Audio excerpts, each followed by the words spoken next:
y yo soy lo que ella dice que yo soy. Y yo tengo lo que ella dice que yo tengo. Y yo puedo hacer lo que ella dice que puedo hacer. Entonces hoy escucharé la única, la inmutable, la poderosa palabra de Dios. Y nunca más yo seré el mismo, porque el Señor hablará mi vida por intermedio de su palabra. ¿Cuántos dicen amén? ¿Cuántos dicen gloria a Dios? Padre, yo te agradezco, Señor, por la unción de tu Espíritu que me capacita en esta tarde para enseñar tu palabra, no con humana sabiduría, sino con tu Santo Espíritu, trayéndonos a memoria, Señor, las verdades escritas, Señor, para que nosotros podamos crecer conforme a la estatura del varón perfecto que es Cristo. Gracias, Señor, por el Espíritu de sabiduría y de revelación en mis hermanos, para que ellos puedan entender y comprender con mayor profundidad tu palabra y podamos avanzar nutridos, unidos, cada coyuntura, cada uno como cuerpo, Señor, avanzando en el propósito al cual tú nos llamaste, Señor. Te doy gracias, Señor, por este tiempo glorioso que vamos a vivir de tu palabra. ¿Cuántos dicen amén? ¿Cuántos dicen gloria a Dios? Nosotros servimos a un Dios poderoso. ¿Cuántos creen que es así? Amén. A un Dios maravilloso, a un Dios glorioso, a un Dios que nos amó, que envió a lo más precioso de su reino, a su Hijo Jesucristo, y nos dio la salvación, nos dio el mayor regalo que podamos tener, la salvación. Hoy tenemos vida eterna, hoy somos salvos, hoy sabemos que si morimos vamos al cielo, hoy sabemos que no vamos a ir al infierno. ¿Por qué? Porque creemos que Jesús murió por nosotros, que nos salvó, que resucitó al tercer día, que la tumba está vacía, que ya no hay nadie en el sepulcro, que Él venció a la muerte y se presentó con su sangre preciosa a la diestra del Padre, y fuimos redimidos de todo pecado, fuimos cambiados por esta nueva vida que tenemos hoy en Cristo. Amén. Y todo eso lo hizo Dios en su gran amor. En su gran amor. Jesús fue llamado el fiel y justo. Fiel y justo. El único en Apocalipsis que dice digno de desatar todas los sellos para el último tiempo. Él es el fiel y verdadero. Aleluya. Él es fiel y justo. Aleluya. Aleluya. Y Dios es fiel como su Hijo amado. Amén. Amén. Hay palabras. Vamos al Salmo 33, versículo 4. Aleluya. Vamos a estudiar la palabra, vamos a crecer hoy día. Usted está aquí porque quiere crecer, quiere avanzar. Usted está aquí no porque está cumpliendo un ritual religioso de estar aquí. Usted está aquí porque quiere crecer, quiere avanzar, quiere tener sabiduría. Entonces está en el lugar correcto, a la hora correcta, en el tiempo correcto, porque Dios nos va a traer algo para edificar nuestra vida. Amén. Amén. Salmo 33, 4 dice: porque recta es la palabra de Jehová, y toda su obra es hecha con fidelidad. Diga conmigo: Dios es fiel. Diga: Dios es fiel. El Salmo 36, versículo 5. 36:5 dice: Jehová, hasta los cielos llega tu misericordia, y tu fidelidad alcanza hasta las nubes. Diga: Dios es fiel. Dios es fiel. Amén. Amén. Su misericordia, imagínense, grande su misericordia, pero Él es fiel, hermano, Él es fiel. Amén. Él es fiel. Aleluya. Salmo 117, versículo 2.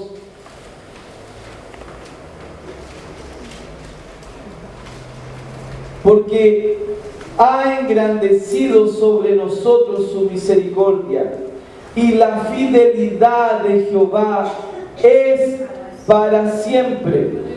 Diga, la fidelidad de Jehová es para siempre.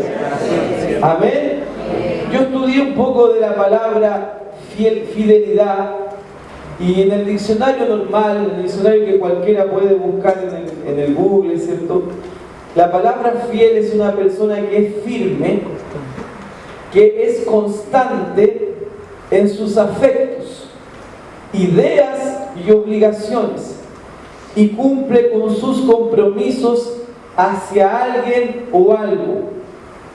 O sea, una persona que es fiel, él no cambia, él es constante, él es firme, él cumple sus obligaciones, él cumple sus compromisos, él cumple su palabra. Así es nuestro Padre. Él es fiel. No estamos tratando con un Dios infiel, que un día te dice algo y después él cambia. Él es fiel a su palabra. Él es fiel a su alianza. Él es fiel a su pacto. Amén. En hebreo, porque encontramos estas palabras en los salmos, o sea, en la lengua hebrea, fiel es la palabra emuná. Emuná. Esa es la palabra fiel en el hebreo. Emuná. ¿Qué quiere decir emuná? Es firmeza, estabilidad, seguridad, verdad. O sea que nuestro Dios es un Dios firme, seguro, estable y verdadero. ¡Aleluya! El diccionario bíblico en el hebreo, del Strong, del Vine, nos define así al Señor como fiel, como la palabra fiel. También en el griego, porque también en el griego vemos en el Nuevo Testamento la palabra fiel siendo usada por los escritores. Y la palabra griega de fidelidad es pistos. Y pistos significa una persona que es confiable, una persona creíble, una persona fiel y verdadero. Amén. Amén. Él quiere que nosotros entendamos su carácter. Cuando nosotros comprendemos que su carácter es fiel, tú no vas a tener inseguridad del mañana. Porque tú sabes que tu Dios siempre es fiel. Entonces, si nosotros sabemos que nuestro Dios es fiel, nosotros ¿cómo debemos ser? Fieles. Porque nosotros tenemos que ser, Efesios 5:1 dice, sed pues imitadores de Dios, como hijos amados. Entonces, si nuestro Dios es fiel, nosotros que somos hijos de Él y que tenemos que ser imitadores de Él, ¿cómo debemos ser nosotros? Fieles. Amén. Nosotros vemos como hermanos de las iglesias que fueron fundadas por los apóstoles en el libro de Hechos. Había algo que llamaba la atención cuando levantaban hombres y mujeres para servir en la iglesia. Y una de las cosas que llamaba la atención en los relatos, que siempre decían, esa persona es fiel. Esa persona fue fiel. O sea, es una persona que es confiable. O sea, es una persona que es verdadera. Una persona que cumple su palabra. Una persona que siempre habla la verdad. Es una persona que siempre se mantiene firme en lo que cree. No cambia. Dios busca ese tipo de personas. Dios quiere que sus hijos vivan y sean como Él. Por eso que cuando nosotros leemos los relatos, llama la atención. Vayan al libro de Colosenses. Estamos hablando de la fidelidad de Dios.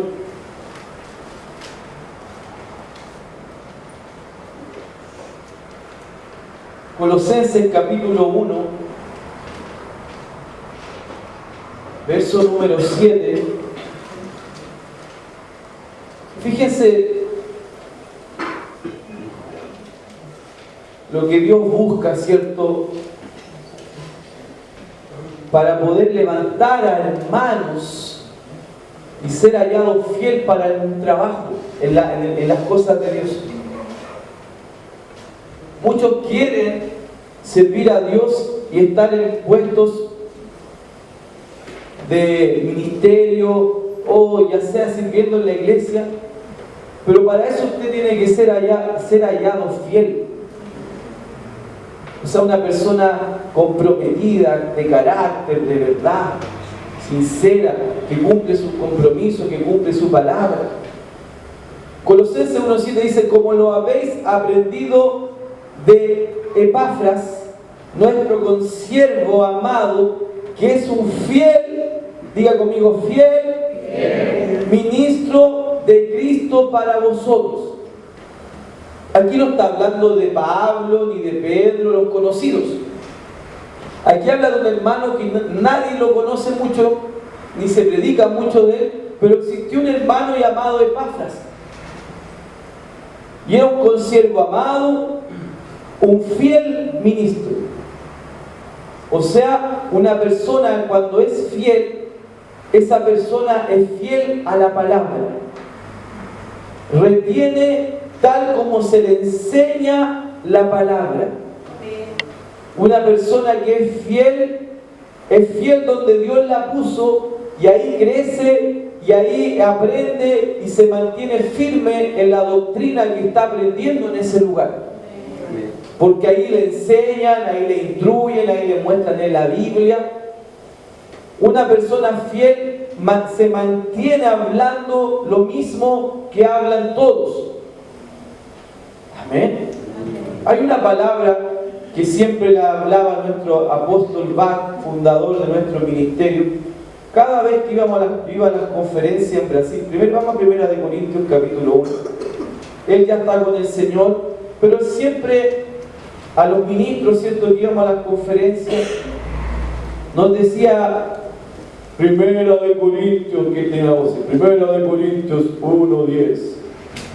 Ya todos sabíamos qué era esa palabra, porque siempre la decía.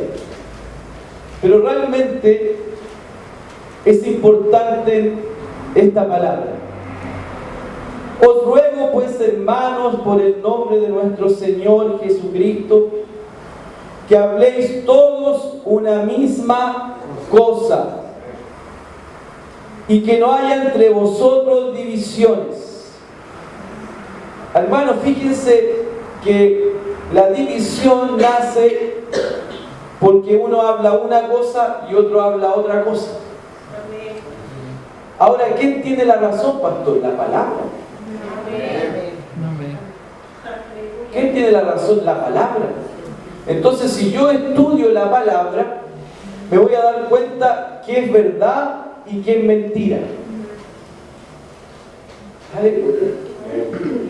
¿Saben que todos estos grandes policías, ¿cierto?, como la PDI, entonces cuando usted conoce lo verdadero, usted va a detectar lo falso rápidamente?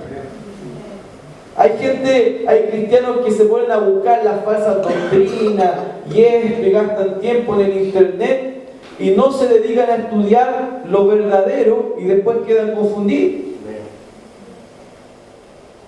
¿Están acá? Entonces Dios no quiere eso. Dios quiere que nosotros seamos fieles a la palabra tal como se nos ha sido enseñado. Hay algo que siempre aprendimos, ¿cierto?, con el profeta Kenneth Hagin, fundador de Rema, ya está con el Señor, pero a mí me ayudó mucho eso que él decía: toda doctrina, tú tienes que tener por lo menos a 2 a 3 versículos en la Biblia que hablen de lo mismo en contexto para decir eso es de Dios. Amén. Nuevamente, tú tienes que tener por lo menos 3 versículos en contexto en la Biblia para decir que eso es de Dios. Y como nosotros somos del nuevo pacto, de la nueva alianza, tenemos que buscar esos 3 versículos en contexto que hablen del mismo tema en el Nuevo Testamento, no en el Antiguo, porque nosotros somos de la nueva alianza.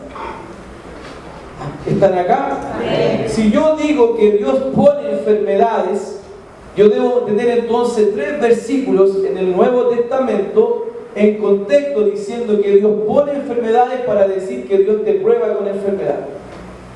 Gloria a Dios que no vamos a encontrar 3 versículos en contexto en el Nuevo Testamento, pero vamos a encontrar más de 3 que dicen que Dios es el sanador. Amén.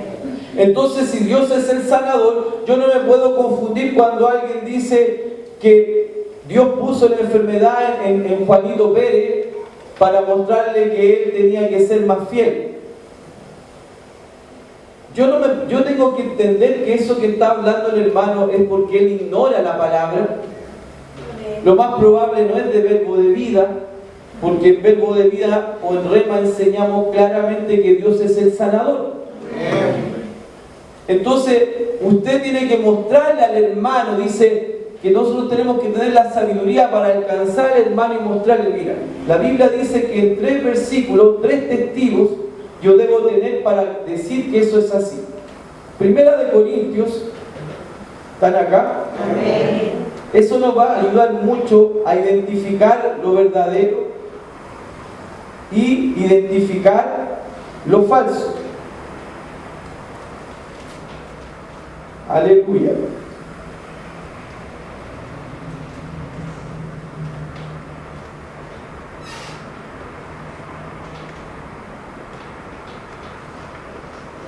Primera de Corintios, estoy recordándome de ese versículo maravilloso que dice que de dos o 3 testigos yo debo tener para decir que esa doctrina es de Dios.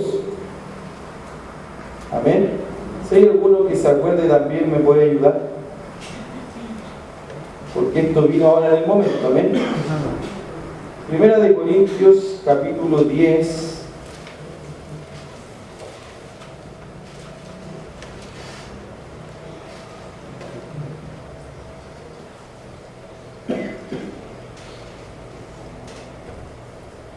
Bueno, me voy a acordar en el camino dónde está. Será segunda de Corintios. Ahí me vino el Espíritu Santo. Justo cuando iba a soltar me recordó el Espíritu Santo. Segunda de Corintios 13. Amén. Yo he dicho primera de Corintios 13. Estoy predicando por inspiración. Entonces viene el versículo por inspiración. Amén. Amén. Segunda de Corintios 13:1. ¿Están aquí? Amén. Es la tercera vez que voy a vosotros. Por boca de 2 o de 3 testigos se decidirá todo asunto. ¿Cómo se decide todo asunto?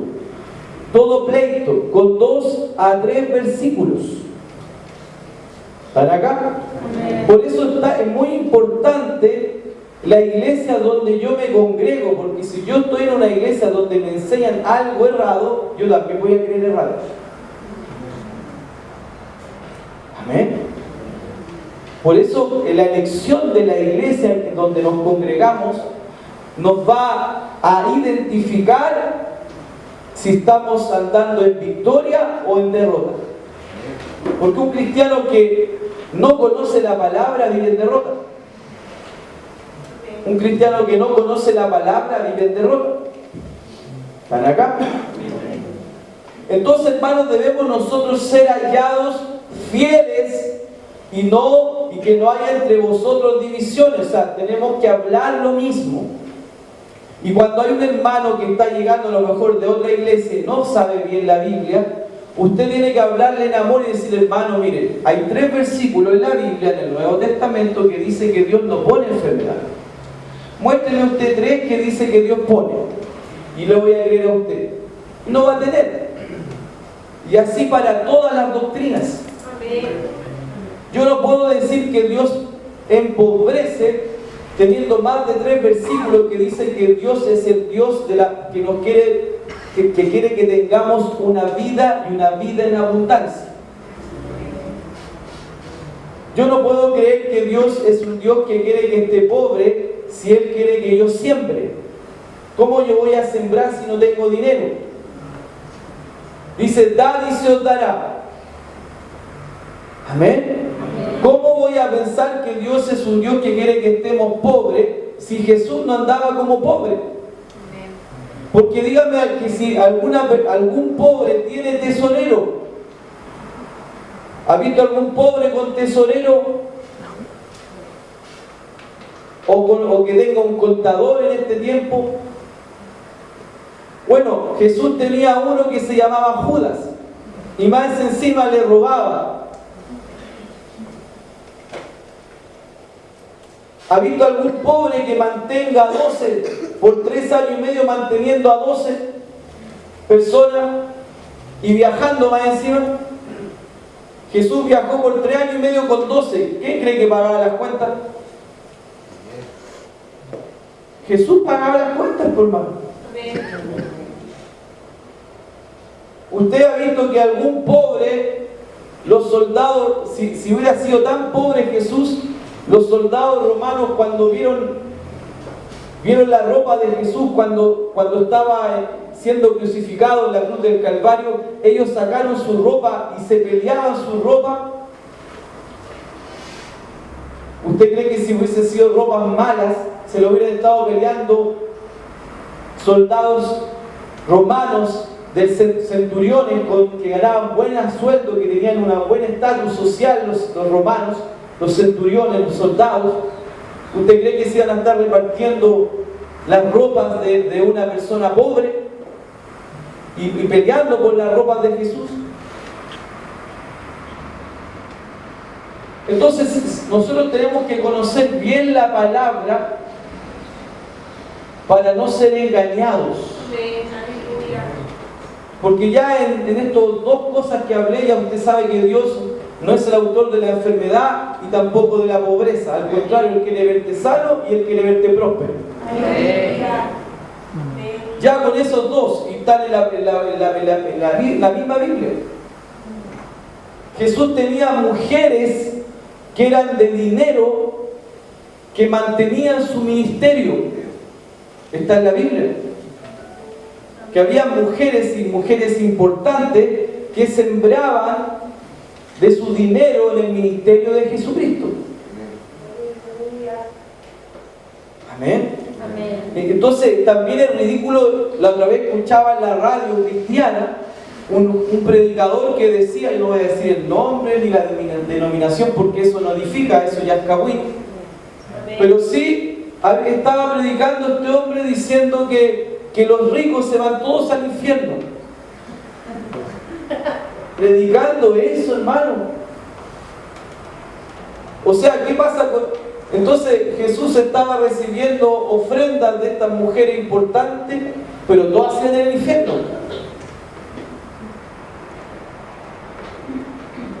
Hermano, y Jesús siempre fue rico. Jesús dejó la gloria allá, pero Él siguió siendo hijo de Dios. No dejó de ser rico. Y la palabra rico, ¿sabe qué significa la palabra rico? Significa una persona que tiene una provisión en abundancia. Amén. Porque Dios quiere que tengamos para poder pagar las cuentas y para poder bendecir a otros. Amén. Ese es el nivel que Dios nos quiere. Que tengamos para pagar nuestras cuentas y además podamos dar a otros. Amén. Aleluya. Porque Dios da semilla al que siembra. ¿Cómo Dios te va a dar semilla si no siembras? Dios da semilla al que siembra. Amén. Por eso que una persona que siembra fielmente sus diezmos y sus ofrendas, esa persona siempre recibe bonos, siempre recibe ofertas de trabajo, siempre recibe alguna cosa mejor. Amén. Porque Dios da semilla al que siembra. Amén. Una persona que no sale del egoísmo, nunca siembra, nunca va a vivir ese sobrenatural de vivir una vida suplida, pudiendo suplirse él y ayudar a otros.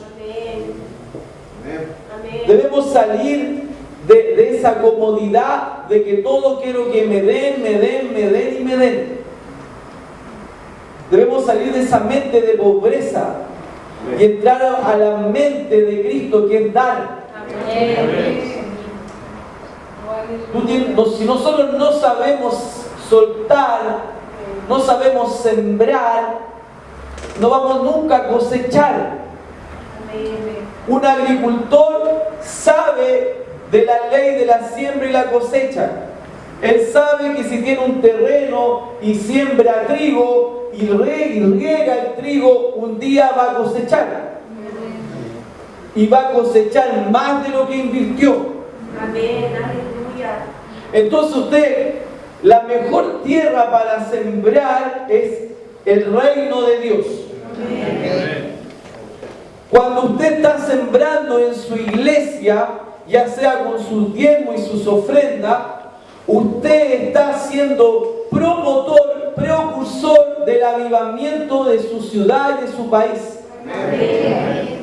Cuando nosotros estamos, ya sea en la radio, ya sea en YouTube, ya sea en todas partes que estamos saliendo, usted es parte de ese avance. Amén. Porque usted está promoviéndolo con su tiempo y su ofrenda. Entonces, por eso una iglesia que tiene esa revelación va a prosperar. Porque sus miembros van a prosperar.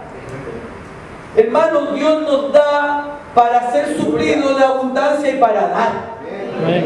Para que el reino se expanda. Para que el reino crezca. Vivimos en un mundo, hermano, donde necesitamos dinero para entrar a la televisión, necesitamos dinero para pagar buenas cámaras, para tener un buen local, necesitamos de eso. Amén. El problema no es el dinero, hermano, el problema es el amor al dinero. Cuando la gente dice el problema es el dinero, pastor, no. Porque si el problema es el dinero, entonces ¿por qué usted se alegra cuando le depositan a los fines de mes el sueldo? Si fuera el problema el dinero, usted tendría que entristecerse cuando le pagan el sueldo y usted ve la cuenta y dice: ¡ay, me pagaron! ¡Ay, qué lata! ¡Qué lata me pagaron! ¡Dinero! ¡Del diablo! ¡Del diablo, dinero! Usted no hace eso. Usted dice: ¡wow! Me pagaron. Se alegra, voy a ir a comprar esto, lo que estaba pensando en ir a comprar. Se alegra. Porque el problema, cuando dice Pablo a Timoteo, primera de Timoteo capítulo 6, dice: raíz de todo mal es el amor al dinero. Hermano, yo no iba a predicar esto, yo iba a predicar otra cosa. Partí predicando lo que quería predicar, pero el Espíritu Santo me está llevando a esto. Y es mejor predicar lo que el Espíritu Santo quiere que uno predique. Amén. Amén. Primera de Timoteo capítulo 6.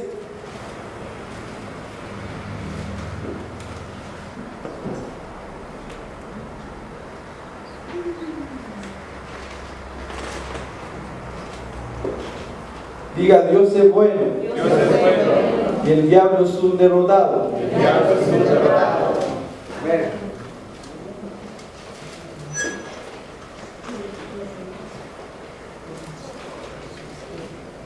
Versículo 9. Primera de Timoteo capítulo 6, versículo 9. Estamos siguiendo al Espíritu Santo, lo que Él quiere que entendamos. Porque los que quieren enriquecerse caen en tentación y lazo y en muchas codicias necias y dañosas que hunden a los hombres en destrucción y perdición. Primera Timoteo 6, 9 y ahora el 10. Porque raíz de todos los males es el amor al dinero.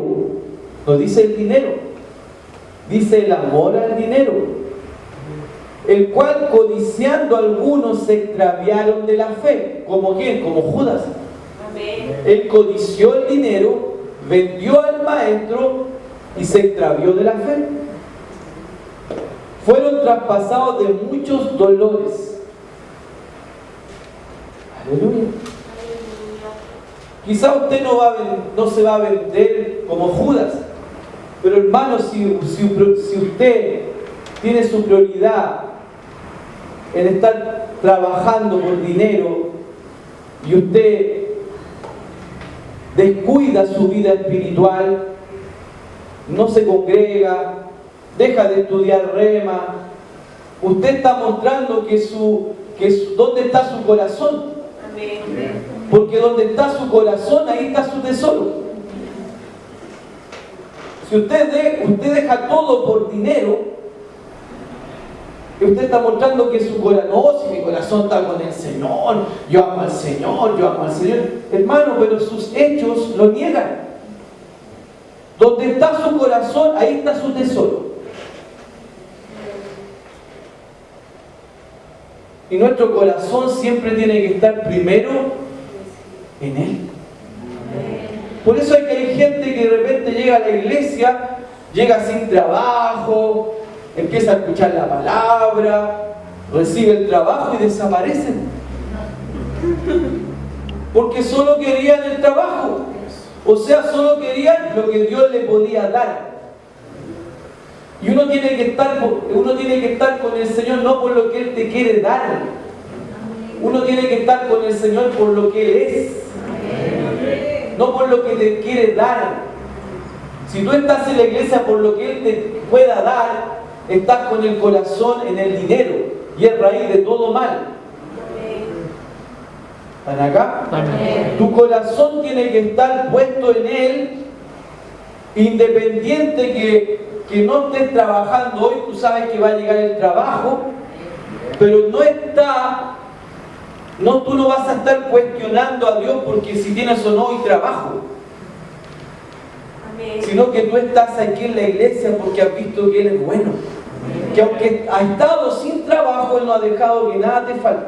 Amén. Y que cuando llegue el trabajo, tú sabes que Él te lo dio. Amén. Entonces tú vas a ser fiel para sembrar en la obra, para separar tus diezmos, para separar tus ofrendas. ¿Para qué? Para el pastor no, para que el reino se expanda. Amén. Amén. Aleluya. Amén. Porque el reino se expande. Nos expandimos a Rosario. Nos expandimos a una radio en Rengo ahora. Tenemos un programa radial que parte este jueves en Rengo, en una radio no cristiana, secular. Ahí vamos a estar todos los jueves de 9 a 11 de la noche. Todos los jueves de 9 a 11 de la noche en la radio Impacto de Rengo, 91.3 FM, llevando la palabra a los incrédulos para que se congreguen en Rosario. ¿Cómo pagamos eso? Con su fidelidad. ¿Cómo podemos suplir eso? Con su fidelidad. El reino se expande. Dios nos da con un motivo para dar. Si tú no tienes en tu corazón el dar, tú tienes que cambiar tu mentalidad. Porque el mismo Jesús dijo, más bienaventurado es dar que recibir. Hay gente, hermano, que lleva tiempo sin trabajo, encuentra el trabajo y dice, es mucho el tiempo que tengo que dar. Y mejor no vienen a la iglesia para no dar el tiempo, porque cuando hablan del tiempo se les empieza. O llegan después del tiempo, mejor. Así que ya saben los que llegan atrasados, porque no están dando tiempo.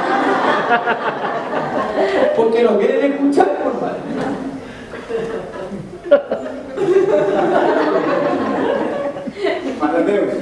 Hermano, usted tiene que ser fiel al Señor. Porque el reino se expande y se expande porque nosotros, sus hijos, lo expandimos. Sirviendo con amor, orando con amor y sembrando con amor.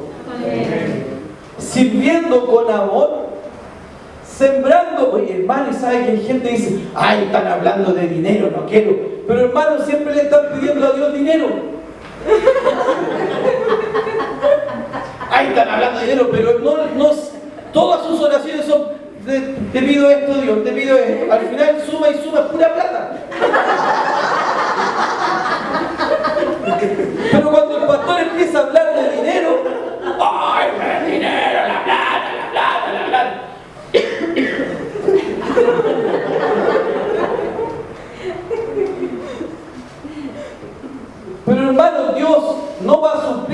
necesidad si usted no aprende a suplir las otras.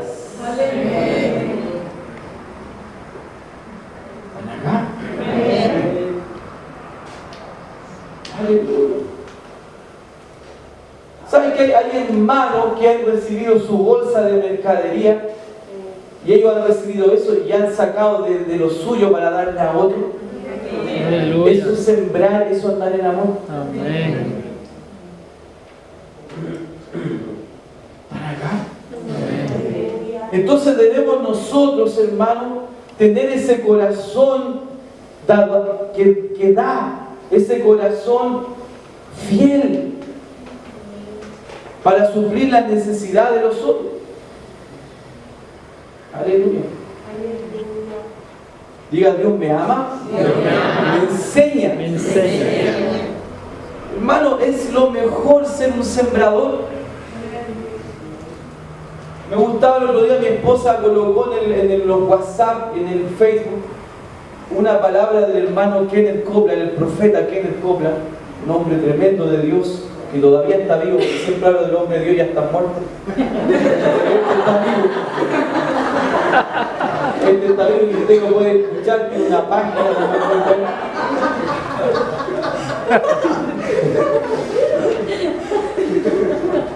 Y en esa enseñanza de este hombre de Dios, que es un hombre que ha predicado por muchos años, tiene más de 70 años, y ahí tú ves un hombre fuerte, parado, predicando en las naciones, sembrando.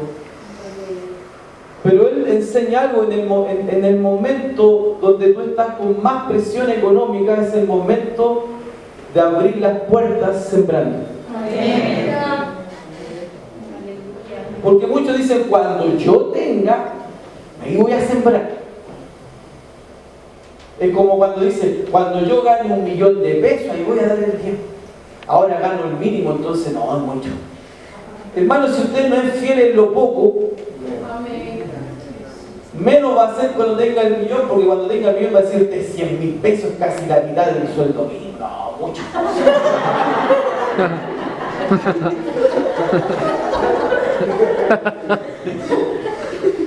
Es así. Si usted no es fiel en lo poco, no va a ser en lo mucho. Por eso aprenda a ser fiel en lo poco. ¿Se han fijado los niños de la iglesia que cuando le dan a los papás ahora 1.000 pesos, ellos se valen 100 pesos? Esto es para la iglesia, en mi tiempo. Y lo siembran ahí todos los días domingos, dan su diezmo y su ofrenda. El niño, hermano, instruye al niño desde pequeño en su camino, y cuando fuere viejo no se va a apartar. Ese niño no va a tener el problema que muchos tienen, que están con la plata en el sueldo y sacando cuenta. No, mejor que no doy el 5 nomás. Algunos dicen, mejor me voy a la iglesia católica porque doy el 1%. Allá piden el 1. Si es que dice la hermana. ¿Me entienden? Pero hermano, nosotros tenemos que ser bíblicos. Amén. Si dijera el 1%, amén. Todos damos el 1%. Pero dice décima parte, diezmo. Décima parte. 10. No dice usmo.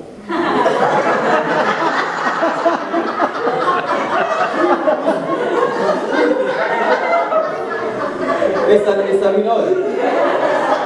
No es usmo, es 10. No es el 1%, es el 10%.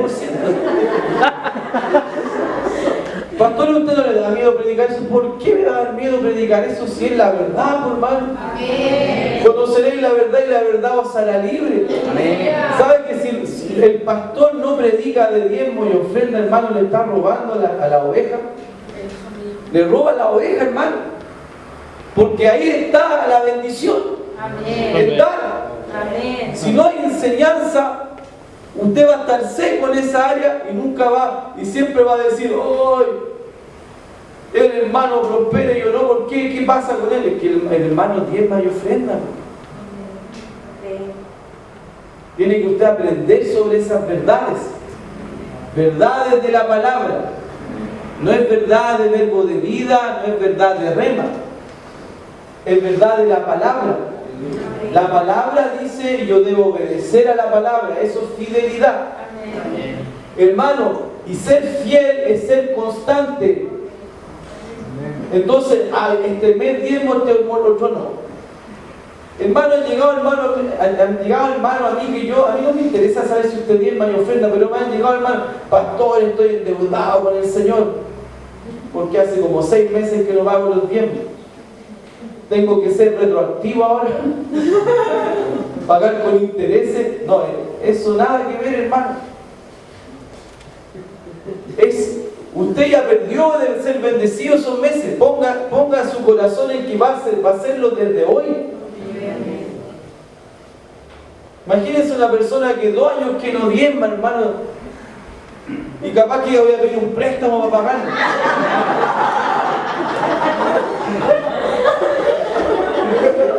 Hermano, si usted no diezmó en esos 2 años, usted fue el que perdió. Amén. Por eso estaba todo endeudado, por eso le faltaba. Entonces alíñese y ahora empieza a diezmar. Amén. Pero no se trata de una deuda del pasado y que tengo las cosas viejas pasaron, hermano. Usted olvídese, sea fiel desde hoy. Y no ande pensando en esa cuenta. Usted ya perdió la bendición en esos meses. ¿Están acá o no? Amén. Ahora sea fiel ahora. Diga, desde hoy, de este mes voy a ser fiel. Y después mantiene su fidelidad. Se mantiene constante. Se mantiene constante. Así, hermano, nosotros podemos vivir una vida de abundancia. ¿Están acá? Amén. Aquí la misma palabra nos muestra que en la iglesia que estaba pastoreando Timoteo, porque aquí está hablando la Timoteo, primera Timoteo, el joven Timoteo. En esta iglesia habían personas de dinero. Y aquí vemos al tiro que no tiene nada Dios contra los ricos. No tiene nada Dios contra los que son millonarios. Amén. Porque aquí le está hablando a la iglesia y le dice a los ricos, 17 del mismo 1 Timoteo 6, donde vimos que el amor al dinero, ahí en el mismo capítulo, pero en el verso 17, le habla a los ricos, pero no le está hablando a los ricos de afuera. No voy a decir nombre, capaz que sea cristiano y diga que el rico es mundano. Amén. Pero hay ricos en este mundo que no son cristianos. Pero hay ricos en este mundo que son cristianos. Que Pablo le da a su discípulo y pastor joven Timoteo, le habla sobre los ricos de la iglesia. Le dice porque tiene una mejor plata, porque tiene una mejor casa, le diga, o porque tiene un mejor trabajo, un mejor sueldo. Nosotros ante el Señor somos todos hijos. Dios no hace acepción de personas, independiente que usted sea un ingeniero o un doctor, o sea una persona que hace el aseo, o sea una persona que va de la calle, o sea una persona que trabaja en la basura. Todos los trabajos son dignos y todos los trabajos son honrosos. De hecho, la palabra dice que todo trabajo es honroso. Usted no se puede sentir menospreciado por el trabajo que usted hace, porque Dios se lo dio y tiene que honrar donde usted está. Porque hay muchos testimonios de gente que partió como un junior y terminó siendo un gerente de la empresa. Por la diligencia, por el trabajo, por ese fervor en las cosas que hace. Yo me acuerdo de la película de Cantinflas, el barrendero. Cantinflas, el mexicano, ¿se acuerdan de ese hombre muy chistoso, simpático? ¿Se acuerdan del barrendero cuando barría la calle y se daba la vuelta y barría la calle con alegría? El trabajo que hacemos debe ser honroso y debe hacerlo con alegría, porque no está relacionado al sueldo, está relacionado a la honra. ¿Están acá? Entonces a los ricos de este siglo manda que no sean altivos, o sea, no miren en menos a la gente que tiene menos, ni pongan la esperanza en las riquezas, las cuales son inciertas, sino en el Dios vivo que nos da, fíjense, sino en el Dios vivo que nos da todas las cosas en abundancia. ¡Wow! ¿Quién es el que da todas las cosas? Dios. ¿Quién? Para que las disfrutemos. Pastor, yo pensaba irme de viaje, me gané un bonito, quiero viajar a Brasil, quiero ir a la playa con mi esposa. ¿Será pecado? ¿Por qué va a ser pecado si Dios quiere que usted disfrute? Usted sí tiene que, es pecado si usted se va a disfrutar y no separa sus diezmos y ofrendas y se la gasta allá. Amén. ¿Sabe que llega, uno no sabe que es diezma y ofrenda, pero sabe que en enero y febrero bajan los diezmos y las ofrendas en la iglesia? Eso me da a entender a mí, como ingeniero, que yo veo las planillas, ¿cierto? Los hermanos salen de vacaciones y se gastan el diezmo y la ofrenda en las vacaciones. Misericordia. Eso es pecado, hermano. Eso es vago. Dios te da para que disfrute, pero primero yo separo, hermano, lo que es de Dios y lo que es para mí. ¿Están acá? Amén.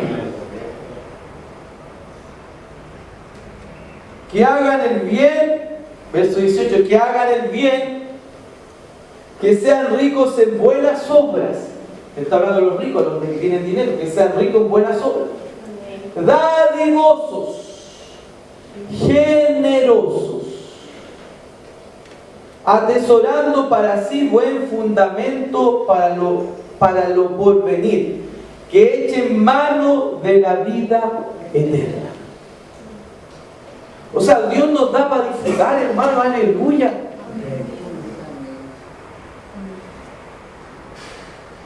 ¿Sabe que una de las cosas que son gloriosas cuando uno anda en el temor del Señor? El temor del Señor no es el miedo al Señor, es reverencia a Él. El temor del Señor es reverencia a Él. Tener en primer lugar su palabra. Entonces, si su palabra dice, yo ando en el temor del Señor, en la reverencia a Él, que es el principio de toda sabiduría. Y dice que cuando tú andas en ese temor del Señor, riqueza, honra, te acompañará siempre. Miren lo que está escrito en la Biblia al respecto de esto que estoy hablándoles ahora. ¿Está aprendiendo algo hoy día, no? Amén. ¿O está enojado porque estoy hablando de diezmo y ofrenda? Mejor que se enoje, hermano, conmigo, pero escuche la verdad, porque la verdad lo hará libre. ¿Están acá? Amén.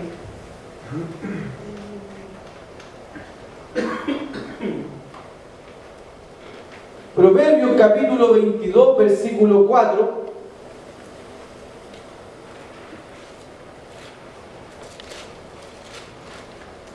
Riqueza, honra y vida son la remuneración de la humildad y del temor de Jehová. Por eso dice la palabra que en la casa del justo hay bienes, hay riquezas, hay abundancia. Hermano, en la casa del Hijo de Dios, hermano, eso no quiere decir que usted va inmediatamente, usted va a llegar al cielo y va a tener la casa llena de muebles, de cosas bonitas, de cuadros. Es paso a paso. Pero nosotros la tendencia nuestra es de crecer en todo. Partimos de cero, pero vamos avanzando y vamos llegando siempre a más, a más, a más, a más, a más. Y el temor a Jehová reverencia a su palabra, ¿sabe que cuando tú andas en el temor de Jehová, tú no vas a discutir con Dios? O sea, no vas a decir, yo no me gusta eso de los diezmos y la ofrenda, no me gusta de eso. Hermano, tú cuando andas en temor de Jehová, tú vas a ser humilde y tú vas a decir, Señor, si tu palabra dice, yo voy a andar en obediencia a tu palabra. Si tu palabra dice, yo voy a andar en obediencia a tu palabra. Me voy a congregar, voy a dar mi diezmo y ofrenda, voy a orar por mis hermanos. Porque cuando tú andas en el temor de Jehová, hermano, tú no andas pensando mal de los hermanos, y no te andas ofendiendo de todos los hermanos, tú andas en amor, andas en perdón. Esa vida de reverencia, del temor del Señor va a traer recompensa. ¿Sabe que los que andan en el temor del Señor, en reverencia a su palabra, ellos están protegidos? Y son protegidos por los propios ángeles. Mire, vamos al Salmo 34:7. Los ángeles protegen a los que andan en el temor del Señor, a los que andan en reverencia, a los que andan en humildad. Los ángeles están ahí para proteger tu vida. ¿Cuántos cristianos, hermanos, han sido librados de un accidente automovilístico por los ángeles? Porque han decidido andar en el temor del Señor, en obediencia a su palabra. Y así, ¿cuántos cristianos hemos visto que han muerto en accidente automovilístico porque anduvo los 5 minutos de la carne, se tomó los copetes, se le pasó la mano y chocó y murió?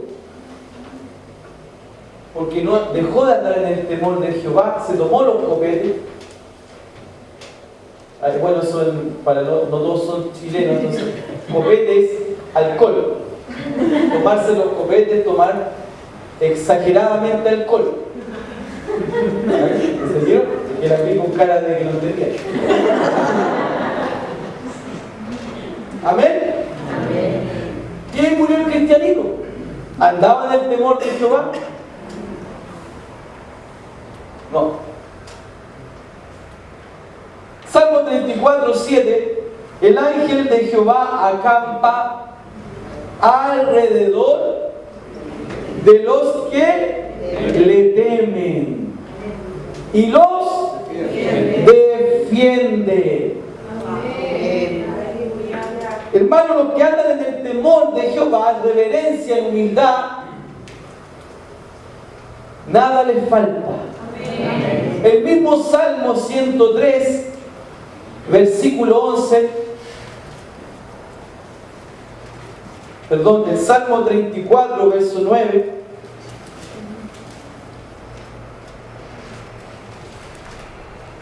Salmo 34, 9 dice, temed a Jehová, o sea, tener reverencia a Él, o sea, practicar su palabra, vosotros sus santos, pues nada falta a los que le temen.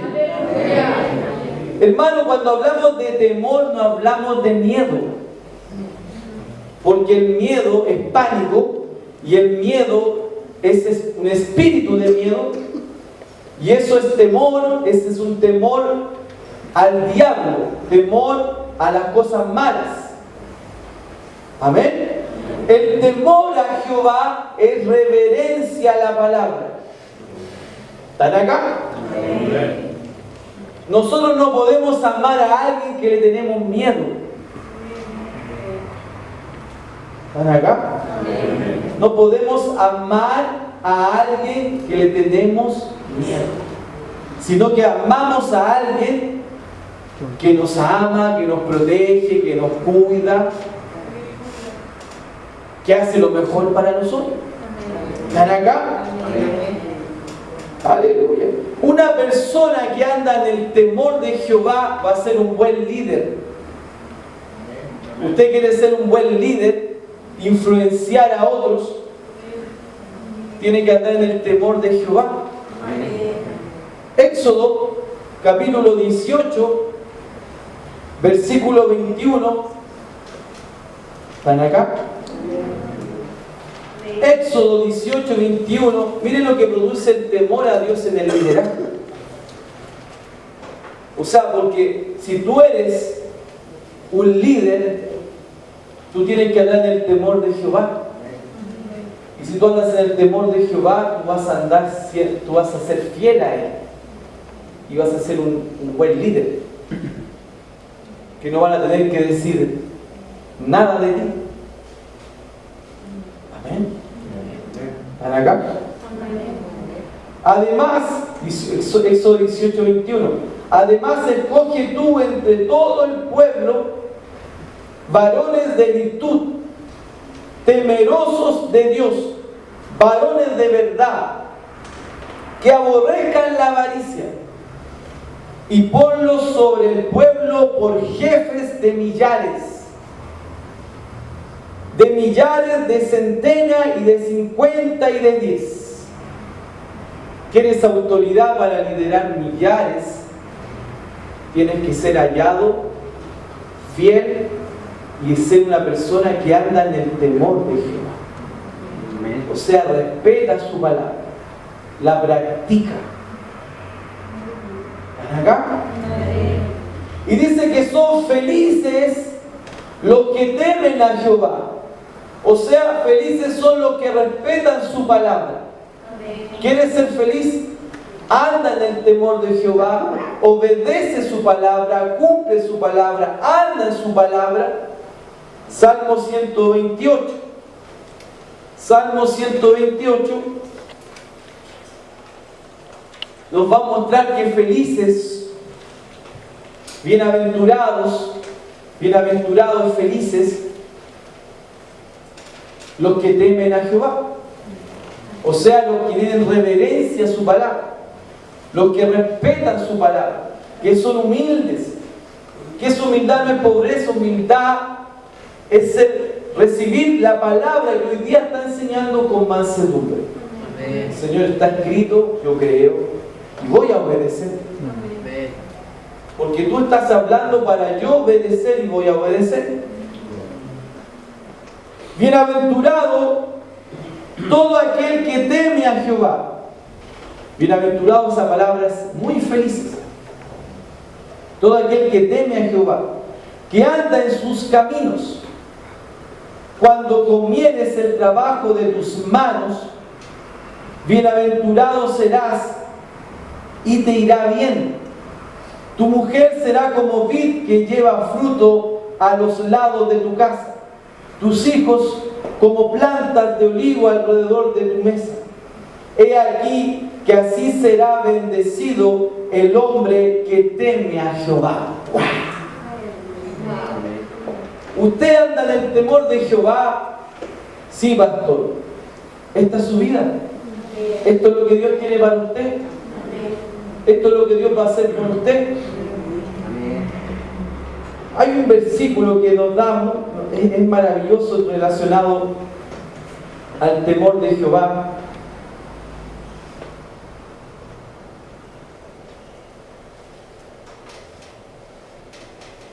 Diga, Dios es bueno. Dios es bueno.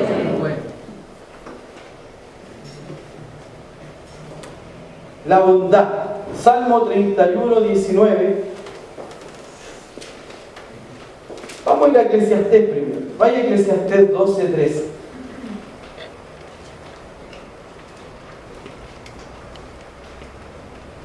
Ya con estos dos versículos vamos a terminar. Yo creo que usted ha aprendido algo hoy día. Dios me cambió la predicación hoy día. Pero gloria a Dios que Él la cambia.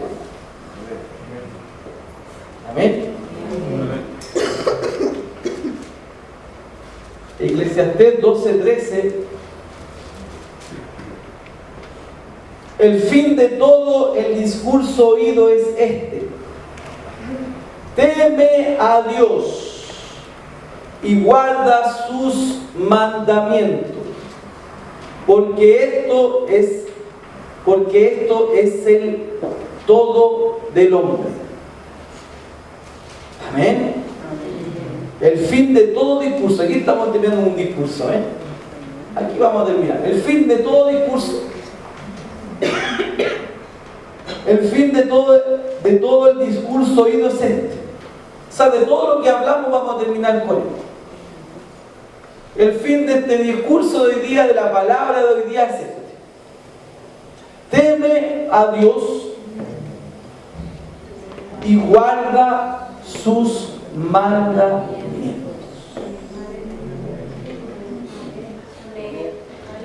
El fin del discurso: sé reverente a Dios, sé humilde, obedece a lo que Dios te habló hoy, no te puses más, obedece a su palabra, haz lo que está escrito en su palabra, entonces te irá bien. Serás protegido por los ángeles, honra y riqueza habrá en tu casa, serás muy feliz, porque esa es nuestra recompensa por seguir humildemente en el temor de Jehová, seguir su palabra. Qué glorioso, qué maravilloso saber que si nosotros obedecemos al Señor, nos va a ir bien, no nos va a ir mal, hermano. Estamos diseñados por Dios para que nos vaya bien. Estamos diseñados por Dios para que prosperemos. Estamos diseñados por Dios para que estemos sanos, para que vivamos una vida poderosa. Entonces, hermanos, seamos humildes al Señor, andemos en el temor al Señor, seamos reverentes, seamos humildes. No confrontemos más al Señor, no confrontemos más a su palabra, cedamos a la palabra, porque el único beneficiado eres tú y el único perjudicado eres tú cuando no obedeces. Es así de simple, hermano. El Evangelio es simple. El Evangelio es muy simple y muy claro. Obediencia, bendición. Desobediencia, maldición. Si obedecemos a la palabra, hay bendición. Si desobedecemos a la palabra, hay maldición. Es algo simple de entender, pero es necesario que lo tengamos cada vez más claro, porque eso es lo que Dios quiere, que nosotros tengamos convicción de esta palabra. Amén, queridos. Aleluya. Diga: Dios es bueno. Dios me ama.